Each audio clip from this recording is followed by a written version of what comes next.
Gulf breaking ന്യൂസിലേക്ക് സ്വാഗതം. പ്രവാസ ലോകത്തെ വിവിധ വാർത്തകൾക്കായി ഈ ചാനൽ സബ്സ്ക്രൈബ് ചെയ്യൂ. സൗദി അറേബ്യയിൽ മറ്റൊരു സ്പോൺസർഷിപ്പിലേക്ക് മാറ്റണമെങ്കിൽ തൊഴിലാളിയുടെ പേരിൽ ഹുറൂബ് ഉണ്ടാകാൻ പാടില്ലെന്ന് മാനവശേഷി സാമൂഹിക വികസന മന്ത്രാലയത്തിന് കീഴിലെ മുസന്നിദ് പ്ലാറ്റ്ഫോം വ്യക്തമാക്കി. സ്പോൺസർഷിപ്പ് മാറ്റത്തിന് നിലവിലെ തൊഴിലുടമയാണ് മുസന്നിദ് പ്ലാറ്റ്ഫോം വഴി അപേക്ഷ നൽകേണ്ടത്. തൊഴിലാളിയുടെയും പുതിയ തൊഴിലുടമയുടെയും വിവരങ്ങൾ ഇതിൽ രേഖപ്പെടുത്തും. തുടർന്ന് ഈ അപേക്ഷ തൊഴിലാളിക്ക് അയക്കും. ഓൺലൈൻ വഴിയാണ് ഇത് നൽകുന്നത്. പുതിയ തൊഴിലുടമ സ്പോൺസർഷിപ്പ് സ്വീകരിച്ചതായും ഇതിനുള്ള ഫീസ് അടയ്ക്കുകയും ചെയ്യുന്നതോടെ പ്രക്രിയ പൂർത്തിയാകും. സ്പോൺസർഷിപ്പ് മാറ്റത്തിന് അപേക്ഷ നൽകുന്നയാളുടെ പേരിൽ ട്രാഫിക് പിഴകൾ ഉണ്ടാകാൻ പാടില്ല എന്നും അധികൃതർ വ്യക്തമാക്കി. രാജ്യത്തെ ഉപഭോക്തൃ സംരക്ഷണ നിയമങ്ങൾ ഉറപ്പാക്കുന്നതിനായി ഉപഭോക്തൃ സംരക്ഷണ വിഭാഗം ഉദ്യോഗസ്ഥർക്ക് കൂടുതൽ അധികാരം നൽകിക്കൊണ്ട് മന്ത്രിതല ഉത്തരവ്.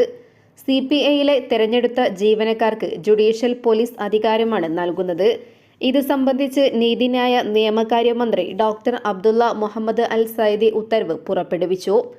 വിപണിയിൽ കണ്ടെത്തുന്ന നിയമലംഘനങ്ങളുടെ മേൽ ഉടനടി നടപടി സ്വീകരിക്കുന്നതിന് 52 ഉദ്യോഗസ്ഥർക്ക് അധികാരമുണ്ടാകുമെന്നും ഉത്തരവിൽ വ്യക്തമാക്കുന്നു. അതേസമയം ഒമാനിൽ ഉപഭോക്തൃ സംരക്ഷണ നിയമം ശക്തമായി നടപ്പിലാക്കി വരികയാണ്. ആഴ്ചകൾക്കിടെ രാജ്യത്തെ വിവിധ ഗവർണറേറ്റുകളിൽ ഉപഭോക്തൃ വിഭാഗം നടത്തിയ പരിശോധനയിൽ നിരവധി സ്ഥാപനങ്ങൾക്കെതിരെ നടപടികൾ സ്വീകരിച്ചു. ചില സ്ഥാപനങ്ങൾ അടപ്പിക്കുകയും ചിലതിന് നോട്ടീസ് നൽകുകയും ചെയ്തു. വ്യാപാര വാണിജ്യ രംഗത്തെ സുരക്ഷിതത്വവും സൂക്ഷ്മതയും ഉറപ്പുവരുത്തുന്നതിനോടൊപ്പം ഉപഭോക്താക്കളുടെ അവകാശങ്ങൾ സംരക്ഷിക്കുന്നതിനും ഗുണമേന്മയുള്ള ഉൽപ്പന്നങ്ങൾ ലഭ്യമാക്കുകയും ലക്ഷ്യം വെച്ചാണ് ദേശീയ ഉപഭോക്തൃ സംരക്ഷണ അതോറിറ്റിയുടെ നേതൃത്വത്തിൽ നടപടികൾ ശക്തമാക്കുന്നത്. പ്രാദേശിക തലങ്ങളിൽ വരെ പ്രതിദിന പരിശോധനകളും നടപടികളും സ്വീകരിച്ചു വരുന്നുണ്ട്. കൂടാതെ കുറ്റകൃത്യങ്ങളിൽ പിടിക്കപ്പെടുന്നവർക്ക് കോടതികൾ കനത്ത ശിക്ഷയും നൽകുന്നു. ലോകത്തിന്റെ വിവിധ ഭാഗങ്ങളിൽ വധശിക്ഷയ്ക്ക് വിധിക്കപ്പെട്ടും തടവ് ശിക്ഷ അനുഭവിച്ച് ജയിലുകളിൽ കഴിയുന്നവരുടെ കണക്കുകൾ കേന്ദ്ര സർക്കാർ പുറത്തുവിട്ടു. ഏറ്റവും കൂടുതൽ ഇന്ത്യക്കാർ വധശിക്ഷ കാത്ത് ജയിലുകളിൽ കഴിയുന്നത് UAEയിലാണ്. എന്നാൽ ബഹ്റൈനിലും ഒമാനിലും ഒരു ഇന്ത്യക്കാരൻ പോലും വധശിക്ഷ കാത്ത് കഴിയുന്നില്ലെന്നും കേന്ദ്ര വിദേശകാര്യ സഹമന്ത്രി കീർത്തി വർദ്ധൻ സിംഗ് പാർലമെന്റിൽ അറിയിച്ച കണക്കുകളിൽ വ്യക്തമാക്കുന്നു. 29 ഇന്ത്യക്കാരാണ് UAEയിൽ വധശിക്ഷ കാത്ത് കഴിയുന്നത്. സൗദി അറേബ്യയിൽ 12ഉം കുവൈറ്റിൽ 3ഉം ഖത്തറിൽ 1 വധശിക്ഷയ്ക്ക് വിധിക്കപ്പെട്ടവരിലുണ്ട്. വിദേശത്താകമാനം 54 പേരാണ് വധശിക്ഷ കാത്ത് ജയിലുകളിൽ കഴിയുന്നതെന്ന് ഹാരിസ് ബീരാൻ MP ചോദ്യത്തിന് മറുപടിയായി കേന്ദ്രമന്ത്രി അറിയിച്ചു. അതേസമയം 10,152 ഇന്ത്യക്കാരാണ് വിദേശ രാജ്യങ്ങളിലെ ജയിലുകളിൽ കഴിയുന്നത്. 86 രാജ്യങ്ങളിൽ ഇന്ത്യക്കാർ ജയിലുകളിൽ കഴിയുന്നുണ്ട്. പലരും വിചാരണ നേരിടുന്നു. ചിലർ ശിക്ഷിക്കപ്പെട്ടാണ് കഴിയുന്നത്. GCC രാജ്യങ്ങളിലാണ് കൂടുതൽ പേരും. അമേരിക്ക, ബ്രിട്ടൻ, മറ്റ് യൂറോപ്യൻ രാജ്യങ്ങൾ എന്നിവിടങ്ങളിലും നിരവധി ഇന്ത്യക്കാർ ജയിലിലുണ്ട്. 2633 ഇന്ത്യക്കാരാണ് സൗദി അറേബ്യയിലെ ജയിലുകളിൽ കഴിയുന്നത്. തൊട്ടു പിന്നിലാണ് UAE. 2518 പേരാണ് ഇവിടെ ജയിലിലുള്ളത്. ഖത്തറിൽ 611, കുവൈറ്റിൽ 338, ബഹ്റൈനിൽ 181, ഒമാനിൽ 148 എന്നിങ്ങനെയാണ് മറ്റ് GCC രാജ്യങ്ങളിലെ ഇന്ത്യൻ തടവുകാരുടെ എണ്ണം. വിദേശത്ത് ജോലി ചെയ്യുന്നവരും ജയിലിൽ കഴിയുന്നവരുമായ ഇന്ത്യക്കാരുടെ കാര്യത്തിൽ പ്രത്യേക ശ്രദ്ധ കേന്ദ്ര സർക്കാർ നൽകുന്നുണ്ടെന്നും മന്ത്രി വിശദീകരിച്ചു.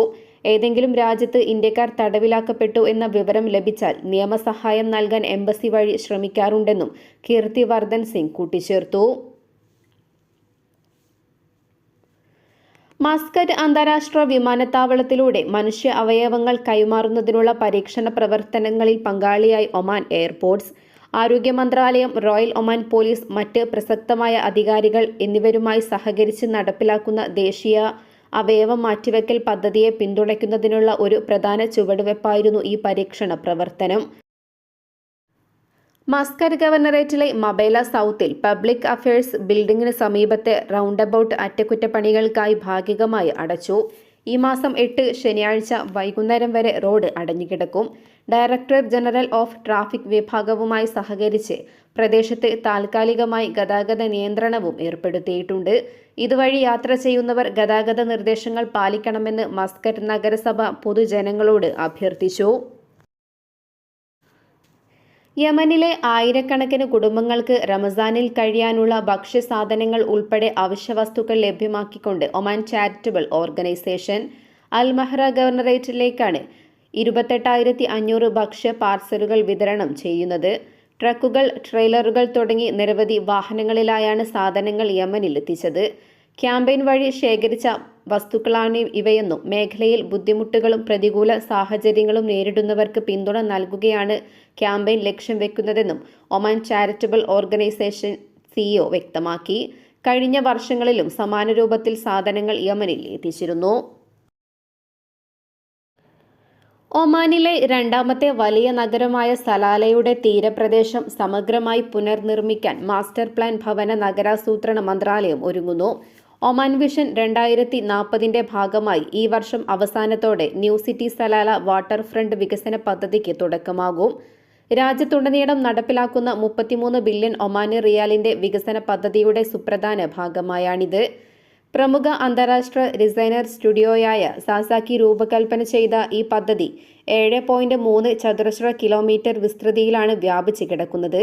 60,000 താമസക്കാർക്ക് വീടുകൾ ഒരുക്കുന്ന 12,000-ലധികം റെസിഡൻഷ്യൽ യൂണിറ്റുകളാണ് പദ്ധതിയുടെ ഭാഗമായി നിർമ്മിക്കുക.